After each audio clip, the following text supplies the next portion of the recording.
ওই শুভ্র, দাঁড়া। কি সে বল। কিরে সমস্যা কি? ডাকি শুনুস না, ভাব বাড়ছে। আজকে এক্সামের মধ্যে দেখাইতে বললাম।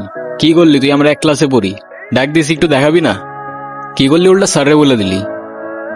কেন এটা কেন করলি? হ্যাঁ, এই ও তোমাকে কেন দেখাবে? ও তোমাকে কেন দেখাবে? তোমার নিজের কি ব্রেন নাই? তোমার কি জ্ঞান বুদ্ধি কিচ্ছু নাই? তুমি বাসা থেকে পড়াশোনা করে আসতে পারো না? তুমি চুপ থাকো, আমি তোমার সাথে কথা বলতেছি। অজয়রা কেন? ও কেন চুপ থাকবে? আর ও তো ঠিকই বলছে, তুই বাসার থেকে লেখাপড়া করে আসতে পারস না। তুই কিন্তু মুখে মুখে কথা বলতেছস। হ্যাঁ করতেছি তো, কি হয়েছে? কি করবি তুই? কি করবো না? আরে এই, কি করছো?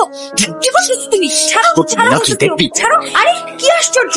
এই ছাড়ো, এই ছাড়ছো না কেন? ছাড়ো, ছাড়ছো না কেন? বেয়াদব ছেলে, রাস্তাঘাটে গুন্ডামি শুরু করছো? বস্তির ছেলে কোথাকার! আরে তোমার তো দেখতেই বোঝা যায় যে তুমি একটা বস্তির ছেলে, পোশাক আশাক সবকিছু বস্তির ছেলে। বেয়াদব কোথাকার! আই চল।